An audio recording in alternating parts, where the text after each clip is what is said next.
ಕಾಂತಾರದ ವಿರುದ್ಧ ದೈವಕ್ಕೆ ದೈವ ಆರಾಧಕರಿಂದ ದೂರಿನ ವಿಚಾರಕ್ಕೆ ಸಂಬಂಧಪಟ್ಟ ಹಾಗೆ ದೈವದ ಹೆಸರಿನಲ್ಲಿ ಮಾಡಿದ ದುಡ್ಡನ್ನ ಆಸ್ಪತ್ರೆಗೆ ಸೇರಿಸ್ತೇನೆ. ದೈವ ಆರಾಧಕರಿಗೆ ಪಿಲ್ಚಂಡಿ ದೈವ ಅಭಯವನ್ನ ಕೊಟ್ಟಿದೆ. ಸಿನಿಮಾ ಹೆಸರಲ್ಲಿ ದೈವವನ್ನ ಅಪಹಾಸ್ಯ ಮಾಡಿದ್ರು. ದೈವದ ಅಪಹಾಸ್ಯದಿಂದ ಬೇಸರವಾಗಿದೆ. ನಟನನ್ನೇ ದೈವವಾಗಿ ಆರಾಧಿಸೋ ಅವಿವೇಕಿಗಳಿದ್ದಾರೆ. ಪ್ರಾರ್ಥನೆಯ ಬಳಿಕ ದೈವಾರಾಧಕ ಶ್ರೀಧರ್ ಕವತ್ತಾರ್ ಹೇಳಿಕೆಯನ್ನ ಕೊಟ್ಟಿದ್ದಾರೆ. ದೈವದ ಬಗ್ಗೆ ಹುಚ್ಚು ಕಟ್ಟಿದವರ ಹುಚ್ಚು ಹಿಡಿಸ್ತೇನೆ.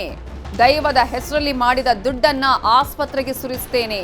ದೈವಾರಾಧಕರಿಗೆ ಪಿಲ್ಚಂಡಿ ದೈವ ಕೊಟ್ಟಂತಹ ಅಭಯ ಇದು.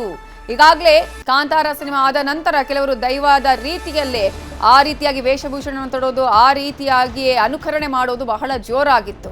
ಇದರಿಂದ ಸಾಕಷ್ಟು ದೈವಾರಾಧಕರಿಗೆ, ದೈವ ನರ್ತನ ಮಾಡುವವರಿಗೂ ಕೂಡ ನೋವು ಉಂಟಾಗಿತ್ತು. ಇಂತಹ ಅಪಹಾಸ್ಯ ಬೇಡ ಅಂತ ಹೇಳಿ ಅನೇಕ ತುಳುಕೂಟ ಆಗಿರ್ಬೋದು, ಅನೇಕರು ಮನವಿಯನ್ನ ಮಾಡಿಕೊಂಡಿದ್ರು, ಜಾಗೃತಿಯನ್ನು ಮೂಡಿಸಬೇಕು ಅಂತೇಳಿ. ಅದೇ ರೀತಿಯಲ್ಲಿ ಚಿತ್ರತಂಡ ಕೂಡ ಮನವಿಯನ್ನ ಮಾಡಿಕೊಂಡಿತ್ತು. ಆದರೆ ಇದೀಗ ದೈವದ ಅಪಹಾಸ್ಯವನ್ನ ನಮಗೆ ಮಾಡಲಾಗಿದೆ, ಬೇಸರವನ್ನ ಉಂಟು ಮಾಡಿದೆ ಇದು.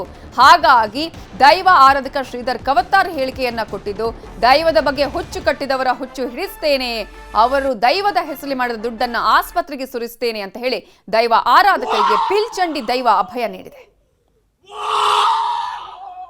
ಒಂದು ಒಳ್ಳೆಯ ರೀತಿ ನಿರ್ಧಾರ ಬಂತು. ಯಾರೆಲ್ಲ ಈ ನಮ್ಮ ತುಳುನಾಡಿನ ದೈವಕ್ಕೆ ಅಪಹಾಸ ಮಾಡ್ತಾರೋ ಅವರನ್ನು ಹುಚ್ಚು ಕಟ್ಟಿಸ್ತೇನೆ, ಅವರನ್ನು ಯಾರೆಲ್ಲ ದೈವದ ಹೆಸರಲ್ಲಿ ದುಡ್ಡು ಮಾಡ್ತಾರೋ ಅವರನ್ನು ಆ ದುಡ್ಡನ್ನು ನಾನು ಹಾಸ್ಪಿಟಲ್ಗೆ ಹಾಕಿಸ್ತೇನೆ ಅಂತ ಹೇಳಿ ದೈವ ನುಡಿಕೊಟ್ಟಿತ್ತು.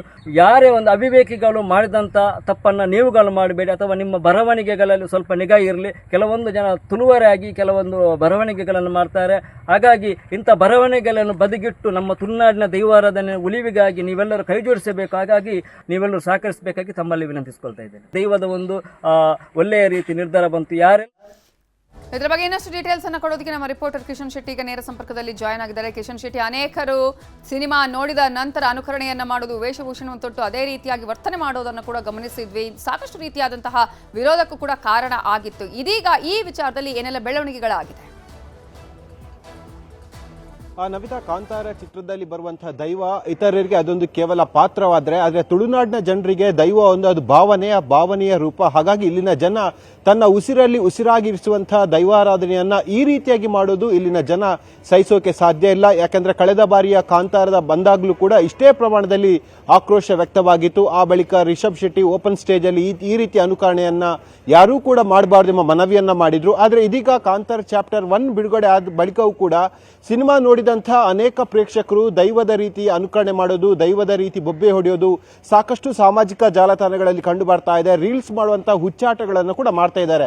ಈ ಬಗ್ಗೆ ಕೂಡ ಕಾಂತಾರದ ಚಿತ್ರತಂಡ ಒಂದು ಸ್ಪಷ್ಟನೆ ಕೊಟ್ಟರು ಕೂಡ, ಆದ್ರೆ ಈ ಬಗ್ಗೆ ಅಧಿಕೃತವಾಗಿ ರಿಷಬ್ ಶೆಟ್ಟಿ ಅವರೇ ಸ್ಪಷ್ಟನೆ ಕೊಡಬೇಕು. ಮುಂದಿನ ಯಾವುದೇ ಚಿತ್ರಗಳಲ್ಲಿ ದೈವವನ್ನ ತನ್ನ ಸಿನಿಮಾಕ್ಕೆ ವಸ್ತುವಾಗಿ ಬಳಸಬಾರದು, ಅದನ್ನ ಪಾತ್ರವಾಗಿ ಬಳಸಬಾರದು ಎಂಬ ಆಗ್ರಹವನ್ನ ದೈವಾರಾಧಕರು ಮಾಡ್ತಾ ಇದ್ದಾರೆ. ಇವತ್ತು ಚಿತ್ರತಂಡದ ವಿರುದ್ಧವಾಗಿ ಆ ದೈವಕ್ಕೇನೆ ದೈವಾರಾಧಕರು ದೂರನ್ನ ಕೊಟ್ಟಿದ್ದಾರೆ. ಬಜಪೆಯ ಪೆರಾರ ಕ್ಷೇತ್ರದಲ್ಲಿ ದೈವ ದರ್ಶನದ ಸಂದರ್ಭದಲ್ಲಿ ತಮ್ಮ ಮನದ ದೂರನ್ನು ಕೊಟ್ಟಿರುವಂಥದ್ದು. ಈ ರೀತಿಯಾಗಿ ದೈವವನ್ನ ಚಿತ್ರದಲ್ಲಿ ಬಳಸುವ ಮೂಲಕವಾಗಿ ಹಣ ಮಾಡುವಂತ ತಂತ್ರಗಾರಿಕೆಯನ್ನು ಮಾಡಲಾಗ್ತಾ ಇದೆ.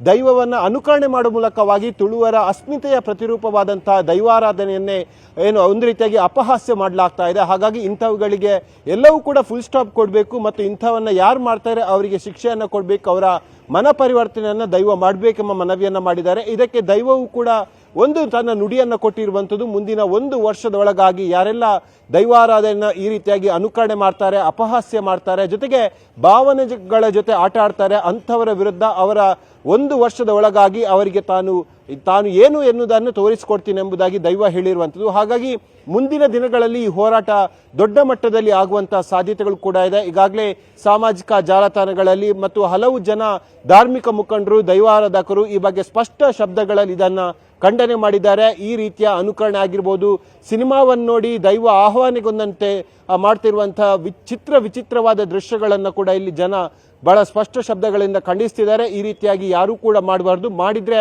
ಅದಕ್ಕೆಲ್ಲವಕ್ಕೂ ಕೂಡ ಉತ್ತರ ದೈವ ಕೊಡುತ್ತೆ. ದೈವ ಕೊಡುವಂತ ಉತ್ತರವನ್ನು ಅವರು ಜೀವಮಾನದಲ್ಲಿ ಅದನ್ನ ಸಹಿಸೋಕೆ ಸಾಧ್ಯ ಇಲ್ಲ. ಅಂತಹ ಒಂದು ಉತ್ತರ ದೈವ ಕೊಡುತ್ತೆ.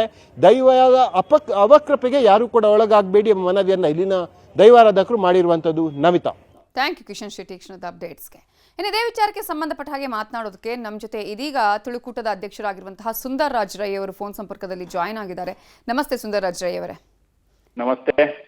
ನೀವು ಮೊನ್ನೆ ಅಷ್ಟೇ ದೂರನ್ನ ಕೊಟ್ಟಿದ್ರಿ, ಆಮೇಲೆ ಚಿತ್ರತಂಡ ಕೂಡ ಒಂದು ಮನವಿಯನ್ನ ಮಾಡ್ಕೊಳ್ತು. ಈಗ ದೈವಾರಾಧಕರೇ ಈಗ ಮನವಿಯನ್ನ ಮಾಡ್ಕೊಂಡಂತಹ ಸಂದರ್ಭದಲ್ಲಿ ಯಾರು ಈ ರೀತಿಯಾಗಿ ದೈವದ ಹೆಸರಲ್ಲಿ ದುಡ್ಡು ಮಾಡ್ತಾರೋ ಅವ್ರನ್ನ ಆಸ್ಪತ್ರೆಗೆ ಸೇರಿಸುವ ಕೆಲಸ ಮಾಡ್ತೀನಿ ಅಂತ ಪಿಲ್ಚಿಂಡಿ ದೈವ ಅಭಯವನ್ನ ಕೊಟ್ಟಿರೋದು, ಏನ್ ಹೇಳೋದಕ್ಕೆ ಬಯಸ್ತೀರಿ? ಅದ್ರ ನೀವು ಹೇಳಿದ ಮೇಲೆ ಗೊತ್ತಾಯ್ತು, ನಮ್ದು ಇಷ್ಟೇ ವಿಚಾರ ಇರುವುದು. ದೈವದ ವೇಷಗಳನ್ನು ಹಾಕೊಂಡು ಆಚೆ ಓಡಾಡಬಾರ್ದು. ಆದ್ರೆ ಸಿನಿಮಾ ತೆಗೆದಿದ್ದಾರೆ ಅಂದ್ರೆ ಅದಕ್ಕೆ ಆದಂತ ಒಂದು ತಜ್ಞರ ಒಂದು ವ್ಯವಸ್ಥೆ ಇದೆ, ಅವ್ರ ಹತ್ರ ಕೇಳಿದ್ದಾರೆ ಅಂತ ಇವ್ರು ಹೇಳ್ತಾ ಇದ್ದಾರೆ. ಆಗ ಈಗ ಏನಾದ್ರೂ ವ್ಯತ್ಯಾಸ ಇದ್ರೆ ಅದು ದೈವಕ್ಕೂ ರಿಷಭ್ ಶೆಟ್ಟಿಗೂ ಸಂಬಂಧಪಟ್ಟ ವಿಚಾರ ವಿನಃ ನಮ್ದು ಅದಕ್ಕೆ ಏನಿಲ್ಲ. ಅದಂತ ಅದನ್ನು ನೋಡಿ ರೋಡಲ್ಲಿ ಎಲ್ಲ ವೇಷ ಹಾಕೊಂಡು ಓಡಾಡೋದು, ಮತ್ತೆ ಇದರಲ್ಲಿ ಎಲ್ಲ ಇದು ಮಾಡೋದು, ಗಣೇಶನ ಇದರಲ್ಲಿ ಮಾಡೋದು, ಅದೆಲ್ಲ ಮಾಡೋಕೆ ನಾವು ಬಿಡುವುದಿಲ್ಲ, ನಾವು ಒಪ್ಪುದಿಲ್ಲ. ಅದನ್ನು ನಾವು ಕಾನೂನು ಹೋರಾಟವನ್ನು ಮಾಡ್ತೇವೆ. ಈಗ ಕಾನೂನು ಹೋರಾಟ ಯಾರು ಕೇಳಿದ್ರು ಅಲ್ಲ, ನಾನು ಹೇಳ್ತಿರೋದು ಅವಿಭಜಿತ ದಕ್ಷಿಣ ಕನ್ನಡ ಜಿಲ್ಲೆಯಲ್ಲಿ ಪ್ರತಿ ಮನೆಯಲ್ಲಿ ದೈವದ ಇದಿದೆ, ಪ್ರತಿ ಮನೆಯಲ್ಲಿ ಅವರವರ ಭಾವಕ್ಕೆ ತಕ್ಕಂತೆ ಕೇಳಿದ್ರು. ಅಲ್ಲ, ಅವರು ಏನು ಉತ್ತರ ಕೊಟ್ಟಿದ್ರೆ ಗೊತ್ತಿಲ್ಲ, ಯಾಕಂದ್ರೆ ಎಷ್ಟೋ ಜನರಿಗೆ ಗೊತ್ತಿಲ್ಲ ಅದರ ವಿಚಾರ. ಅವಿಭಜಿತ ದಕ್ಷಿಣ ಕನ್ನಡ ಜಿಲ್ಲೆಗೆ ಅದಕ್ಕೆ ಸಂಬಂಧಪಟ್ಟ ಸುತ್ತಮುತ್ತಲ ಇರುವ 4-5 ಜಿಲ್ಲೆಯವರಿಗೆ ಗೊತ್ತಿದೆ ವಿನಃ ಬಾಕಿಯವರಿಗೆ ಗೊತ್ತಿಲ್ಲ ಅದರ ಕತೆ ಏನು, ಹೇಗೆ ಇದು, ಯಾಕೆ ಇದೆ ಈ ತರ ಅಂತೇಳಿ. ಎಲ್ಲ ಮನೆಯಲ್ಲಿ ದೈವ ಇದೆ, ಅವ್ರ ಹತ್ರ ಏನು ಕೇಳಿದ್ದಾರೆ ಏನು ಮಾಡಿದ್ದಾರೆ ಎಂಬುದಕ್ಕೆ ನಮ್ಗೆ ಸಂಬಂಧಪಟ್ಟ ವಿಚಾರ ಅಲ್ಲ. ನಮ್ದು ಒಂದೇ ಒಂದು ಬೆಂಗಳೂರು ತುಳುಕೂಟದವರದ್ದು ಹೋರಾಟ, ಎಲ್ಲ ಪ್ರಪಂಚದಲ್ಲಿ ಎಲ್ಲಾ ಕಡೆ ತುಳುಕೂಟ ಇದೆ. ನಮ್ದು ಒಂದೇ ಒಂದು ಇದು ಬೇಡಿಕೆ ಏನಂದ್ರೆ ದೈವದ ವೇಷ ಹಾಕೊಂಡು ಅಲ್ಲಿ ಇಲ್ಲಿ ಕುಣಿಬೇಡಿ. ಹಾಗಾದ್ರೆ ರಿಷಭ್ ಶೆಟ್ಟಿ ಹಾಕಿದ್ರಲ್ಲ ಅಂತ ಒಂದಷ್ಟು ಜನ ನನ್ನ ಹತ್ರ ಕೇಳಿದ್ದಾರೆ. ಅದು ರಿಷಭ್ ಶೆಟ್ಟಿ ಹಾಕಿದ್ರೆ ಅದು ಆ ದೈವಕ್ಕೂ ಅವರಿಗೆ ಸಂಬಂಧಪಟ್ಟ ವಿಚಾರ, ಅದನ್ನು ದೈವನೇ ನೋಡ್ಕೊಳ್ಬೇಕು ವಿನಃ ನಮ್ಮ ಮಧ್ಯ ಪ್ರವೇಶ ಇಲ್ಲ ಅದರಲ್ಲಿ. ಆದ್ರೆ ಆಚೆ ವೇಷ ಹಾಕೊಂಡು ಯಾರು ದೈವದ ಅನುಕರಣೆಯನ್ನ ಮಾಡ್ತಾರೋ ಆ ವಿಚಾರದಲ್ಲಿ ಇರುವಂತದ್ದು ಅಂತ ಹೇಳಿ. ಈಗ ಇಲ್ಲಿ ಕೇಳಿರುವಂತದ್ದು ಏನಪ್ಪಾ ಅಂತ ಹೇಳಿದ್ರೆ, ಮಂಗಳೂರಲ್ಲಿ ಆಗಿರುವಂತಹ ಒಂದು ದೈವ ಆರಾಧಕರಿಗೆ ಒಂದು ಬೇಸರ ಆಗಿ ಅವರು ಕೇಳಿರುವಂತದ್ದು, ಈ ತರ ಇದರಿಂದ ದುಡ್ಡು ಮಾಡ್ತಾರೆ ಅನೇಕರು, ಇನ್ನು ಮುಂದೆ ಯಾವುದೇ ಚಿತ್ರದಲ್ಲೂ ಕೂಡ ಇಂತಹ ಭೂತಾರಾಧನೆ, ದೈವಾರಾಧನೆ, ದೈವವನ್ನ ಇಟ್ಟುಕೊಂಡು ಚಿತ್ರ ಮಾಡದ ಹಾಗೆ ಆಗ್ಬೇಕು ಅನ್ನುವಂತಹ ಒಂದು ವಿಚಾರವನ್ನ ಕೇಳ್ಕೊಂಡಿದ್ದಾರೆ. ಅಲ್ಲ, ನಾನು ಹೇಳ್ತಾ ಇರೋದು ಇವಾಗ ರಿಷಭ್ ಶೆಟ್ಟಿ ಈಗ ಅವಿಭಜಿತ ದಕ್ಷಿಣ ಕನ್ನಡ ಜಿಲ್ಲೆಯಲ್ಲಿ ಎಲ್ಲೇ ದೈವದಿಂದ ತೊಂದರೆ ಆದ್ರೆ, ದೈವಕ್ಕೆ ಸರಿಯಾಗಿ ನಾವು ಇದು ಮಾಡಿಲ್ಲ ಅಂದ್ರೆ, ಅದನ್ನು ವ್ಯವಸ್ಥೆ ಮಾಡಿಲ್ಲ ಅಂದ್ರೆ ನಮ್ಗೆ ಏನಾದ್ರೂ ಸಮಸ್ಯೆ ಬರುತ್ತೆ. ಅದು ಏನಕ್ಕೆ ಬರುತ್ತೆ ಅಂತೇಳಿ ತಂತ್ರಿಗಳ ಹತ್ರ ಕೇಳ್ತೇವೆ. ತಂತ್ರಿಯವರು ಅದಕ್ಕೆ ಇಂಥ ಮಾಡಿ ಧರ್ಮಸ್ಥಳ ವೀರೇಂದ್ರ ಹೆಗ್ಡೆ ಅವ್ರ ಹತ್ರ ಹೋಗಿ ಅಂತ ಹೇಳ್ತಾರೆ. ಅದು ಇವಾಗ ಇಷ್ಟ ತನಕ ನಡ್ಕೊಂಬಂದಂತ ವಿಚಾರ. ಈ ರಿಷಭ್ ಶೆಟ್ಟಿನೂ ಪದೇ ಪದೇ ಹೇಳ್ತಾ ಇದ್ರು, ಇದು ತಜ್ಞರ ಹತ್ರ ಎಲ್ಲಾನು ನಾನು ಇದರ ಬಗ್ಗೆ ಚರ್ಚೆ ಮಾಡಿದ್ದೇನೆ, ಮತ್ತೆ ಅದು ವೀರೇಂದ್ರ ಹೆಗ್ಡೆ ಅವರ ಹತ್ರ ಚರ್ಚೆ ಮಾಡಿದ್ದೇನೆ ಅಂತ ಅವ್ರು ಹೇಳಿದ್ದಾರೆ. ಮತ್ತೆ ವೀರೇಂದ್ರ ಹೆಗ್ಡೆ ಅವ್ರ ಮೇಲಾಗಿ 3 ವರ್ಷದ ಹಿಂದೆನೂ ಅವರು ಒಂದು ಸ್ಟೇಟ್ಮೆಂಟ್ ಕೊಟ್ಟರು. ಹೌದು, ಆ ಟೀಮು ನನ್ನ ಹತ್ರ ಬಂದಿದೆ, ನನ್ನ ಹತ್ರ ಮಾತಾಡಿದ್ದಾರೆ, ಆದ್ದರಿಂದ ಅವರಿಗೆ ನಾನು ಅನುಮತಿ ಕೊಟ್ಟಿದ್ದೇನೆ ಅಂತ ಅವ್ರು ಹೇಳಿದ್ದಾರೆ. ಆದ್ದರಿಂದ ಅಲ್ಲಿ ಇನ್ನು 3ನೇ ಮಧ್ಯ ಪ್ರವೇಶ ಮಾಡಕ್ಕೆ ಸಾಧ್ಯನೇ ಇಲ್ಲ ಅಂತ ಅನ್ಕೊಂಡಿದ್ದೇನೆ. ದೈವ ನರ್ತಕರಿಗೆ ಏನಾದ್ರೂ ಅವರ ಅಸ್ತಿತ್ವಕ್ಕೆ ಆಗ್ಲಿ ಅವರ ಇದಕ್ಕೆ ತೊಂದರೆ ಆದ್ರೆ ನಾವೆಲ್ಲ ವಾಪಸ್ ಮಧ್ಯ ಪ್ರವೇಶ ಮಾಡ್ಬೇಕಾಗುತ್ತೆ. ಇಲ್ಲಾಂದ್ರೆ ನಮ್ಮ ಆ ವಿಚಾರದಲ್ಲಿ ನಮ್ಮ ಬೆಂಗಳೂರು ತುಳುಕೂಟ ಆಗ್ಲಿ ಇಡೀ ಪ್ರಪಂಚದಲ್ಲಿ ಇದ್ದ ತುಳುಕೂಟ ಯಾವುದೇ ತುಳುವರ ಆ ವಿಚಾರದಲ್ಲಿ ಇಲ್ಲ ಅಂತ ನಾನು ಅನ್ಕೊಂಡಿದ್ದೇನೆ. Okay, fine. Thank you Sundar Rai ಅವರೇ, ನ್ಯೂಸ್ 18 ಜೊತೆ ಮಾತನಾಡಿದ್ದಕ್ಕಾಗಿ.